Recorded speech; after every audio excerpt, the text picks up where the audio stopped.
خب آیا محمد عثمانی و محمد عثمانی دیوبند صاحب تفسیر معارف القرآن یک نفرند؟ یک نفر نیستونده است. برادر عزیز، ما داریم محمد تقی عثمانی، بعد محمد شفیعی عثمانی، یعنی همون دیوبندی. این محمد تقی عثمانی حاضران زنده ای برادر عزیز. ایره تولدش 1943 ای. این کس قاضی ای، مفتی ای، بسیار عالم کلان ای، حنفی مذهب ای. این در پاکستان ای. ولی پدرش محمد شفیعی دیوبندی، این کس از دنیا گذشتند. برای همین محمد شفیع پدرش ای، محمد تقی فرزندش ای برادر عزیز. خب بابا جی کمی درباره پیدایش مذهب ها صحبت میکردیم.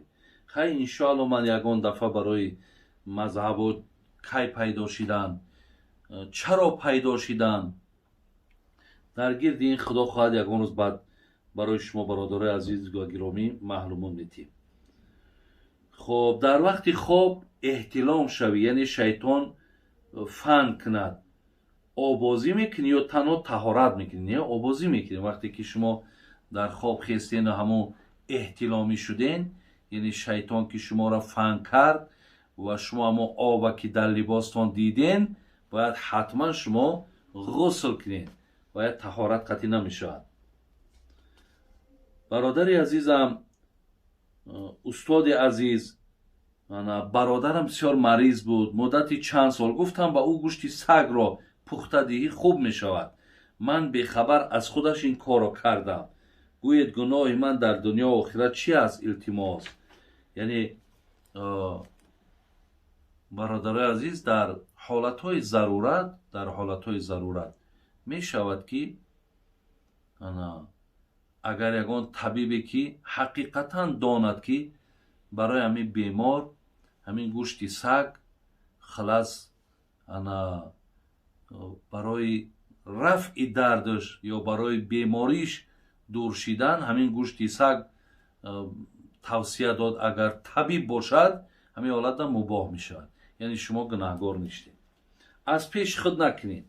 فقط ایرا با واسطه مثال آدمایی که حقیقتا طبیب حاذق میگن، طبیبی که یقینا طبیب باشد، با گفتن میگن نه. استاد، فیلم های پیغمبران رو تماشا کردن جایز است؟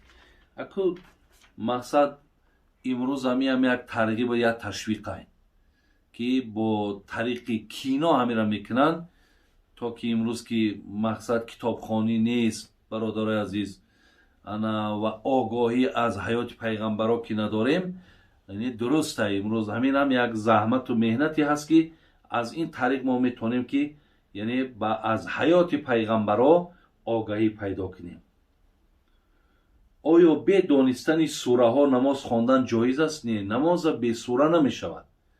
برای همین حتما شما سوره ها را از یاد کنین. اگر نتونین در یگان ورق نویسین، در دستتان بگیرین، تا وقتی از یاد کردن و از روی همون کاغذ خوانین. وقتی که از یاد کردین بعد کاغذ میگذارین، نماز خواندن میگیرین. خب بابا جان، پدر و مادر در قید حیات باشند یا نباشند در حقشان نماز خوانیم قبول می شود؟ اکو حق پدر و مادر نماز ندارد. یعنی در حق پدر و مادر خوازیندن، خاموردن، شما نمازهای خودتان خوانین و در حقشان ثواب نماز بخشین یا یک آیت قرآن خوانین و هر یک کرداری نیکی را بکنین در حقشان بخشین می شود. لیکن این خیل گوین یگان نمازی مخصوص هست، این خیل نماز نه در حق زیندش نه در حق مردش، این خیل نماز نیست. خب بابای حاجی با تلفن نام زن را گیری و گویی که 3 طلاقت کردم، ولی همان زن در تلفن نباشد، دیگر کس باشد، در همین حال زن طلاق می شود؟ اگر بله مثال همان زنی خودت باشد و گویی که مثال نامش میگیری، یا حتی گویی که مثال زنک مترسه طلاق کردم، اگر چندی گوشی دیگر کس هم شنود، اگر چندی در اونجا شاهد هم نباشد، باعث طلاق می شود. بعضی نفرهایی هستند که خاک را میخورند، میگویند که درست نیست، گناه است. حقیقت دارد، ولی خاک حرامه برادر عزیز. خاک خوردن درست نیست، خاک حرامه، برای همین خوردنش اجازت نیست. سوال دیگر دادن، گفتن که چیزی را صدقه میکنی باید نمک داشته باشد، اگر نداشته باشد وای خیر نمی شود. نه، این یگان اساسی ندارد. برای همین بسیاری چیزهایی است که آدم ها صدقه میکنند، حتی در اونها نمک داخل کرده هم نمی شود، یا با نمک هیچ رابطه ندارند. برای همین خیلی گپا نیست. اجازت خیر وای نمک هست، بی نمک هست، این خیلی گپا هیچ اثر ندارد. خب سوال دیگر، استاد طفل را بعد از تولد در بیمارخانه پریریفکا میکنند، میگویند همان واکسین از چیزهای حرام، یعنی استخوان هر گونه حیوانات تیار میشود. آیا همان پریریفکا به طفل یگان ضرر دینی میرساند یا نه؟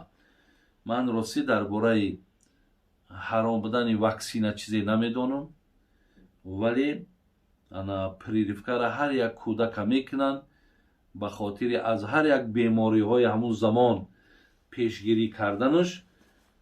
اگر به شرطی که همین خیل باشد و ضرورت پیش بیاید، اینها یگان گناهی ندارند.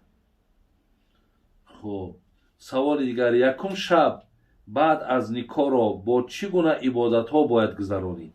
وقتی که آدم شبی که نکاح میکنین و پیش از آنه که شما میخواین که هم خوابش این دست درازی کنین، شما 2 رکعت نماز میتونین. 2 رکعت نمازی شکرگزاریه که الله شما را به این روز رسانیده است. برای این خاطر شما شکرگزاری نعمت شوهر، شکرگزاری نعمت زن. با همین راه شما اگر 2 رکعت نیت کنین و الله را دعا کنین که زندگی تون خوب کند، یعنی هم بستری تون نیک خیر گرداند و دوام زندگی دا عبارت از اطاعت و عبادت باشد، با یک دیگر دست بردارین دعا کنین، انشاءالله این بسیار کاری خیره. خب حاجی بابا، من در شهر مسکو سوداگر هستم، ولی از ترازو فریب میکردم. استاد جان بسیار پشیمانم، به من مصلحت دیه چیکار کنم؟ البته شما توبه کنین به سوی الله مهربان. اگر حق کسی را خورده باشی و دانی، حقشون پس بگردان. لیکن اگر به شرطی که معلوم نباشد، برای این کردگی ها توبه کن، یگان مبلغی در راه مقصد الله مهربان خیر احسان کن، انشاءالله خدای مهربان مقصد گناهات همه بخش، زیرا که همون پشیمانی از گناه خودش انشاءالله مغفرت گناه شما است.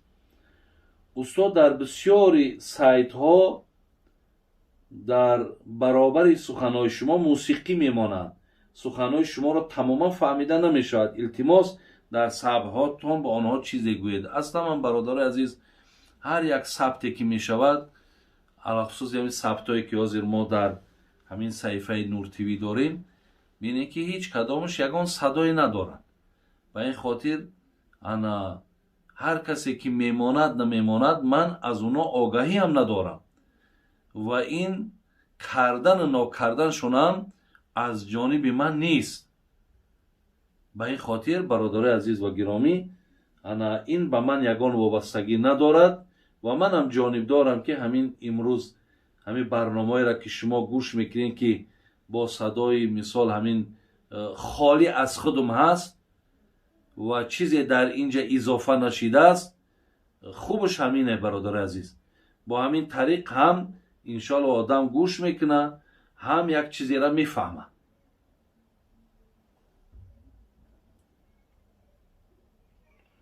بابا جان طرز درستی سجده سهو رو فهمونید. سجده سهو با تأخیر فرض می شود، با ترک واجب می شود. اکی ایناش خیلی مسئله درازه، تأخیر فرض، ترک واجب، اینا را شما خودتون که یگونجا دسترس کرده یابین. ولی وقتی که سجده سهو به گردنتون واجب شید، در اخیر وقتی شما ташаҳуда мехонин, аттаҳиёта мехонин, як тараф салом тиҳен, ду тараф не. як тараф салом тиҳен, хо имом бошад, хо танҳо гузор бошад, фақат як тараф саломай. як тараф салом тиҳен, ду саҷдаи дигар кунен, боз дар ҷотон ки мисол ду саҷдара кардем, бо дар он ҷотон нишастагида бо ҳамо аттаҳиёта қатъи дурудош мехонен, салом метин, тамом. яъне дар ҳами байн як аттаҳиёт ва ду саҷдаи зиёдтӣ дорад, тамом.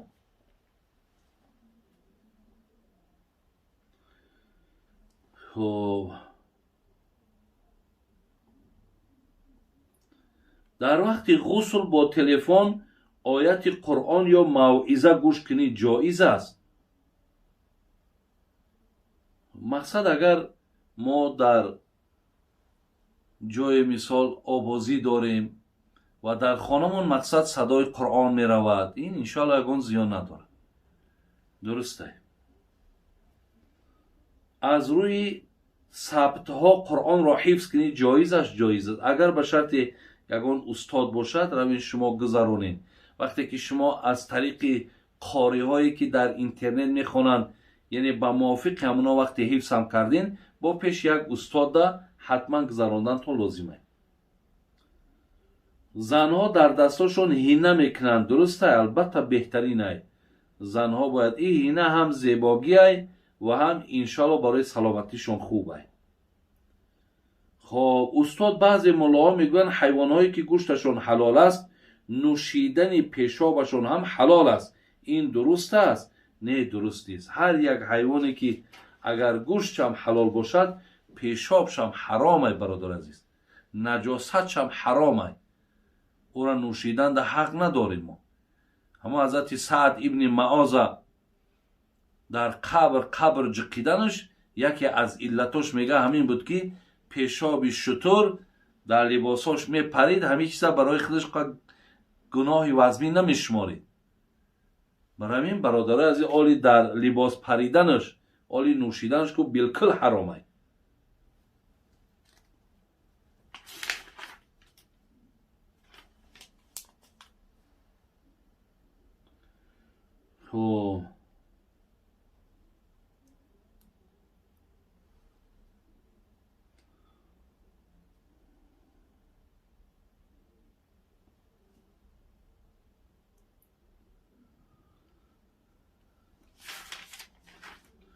бобои ҳоҷӣ, оиладор шудам. занам духтари бокира набуд. гуноҳашро бахшидам. баъди чанд рӯз вақте дар сари кор будам, аз дигар кас ҳомила будааст ва ҳамроҳи модараш кӯдакро аз ман бурданд, то ман нафаҳмам, вале ман фаҳмидам. занам бисёр зора кард, то ӯро талоқ накунам. ман ба хотири худо ӯро бахшидам ва бо ӯ зиндагӣ мекунам. оё ин зиндагӣ ман ҳалол аст ё не? ҳалоле, бародари азиз. агар шумо ҳар як гуноҳову кирдорое ки аз зан гузашта буду, агар шумо мақсад ӯра бахшида тавонед ва дар давоми зиндагӣ бо пушаймон нашед, бо гаштаву мақсад бо ӯра ба ин ҳарфҳо мақсад якдигара дилтона сияҳ накунед, ҳамин қудрата дошта бошӣ, майлаш зиндагӣ кунед, иншоалло зиндагитон ҳалол аст. ин буд бародарони азиз ва гиромӣ, ана чандин суолҳое ки дар пеши ман буд. алҳамдулиллоҳи роббилоламин ки ба ин суолҳо ман ҷавобҳошона гардонидам. худованд бозам имонотона комил ва хайри дунё ва охират ба ҳамаи шумо насиб гардона. омин я раббал аламин.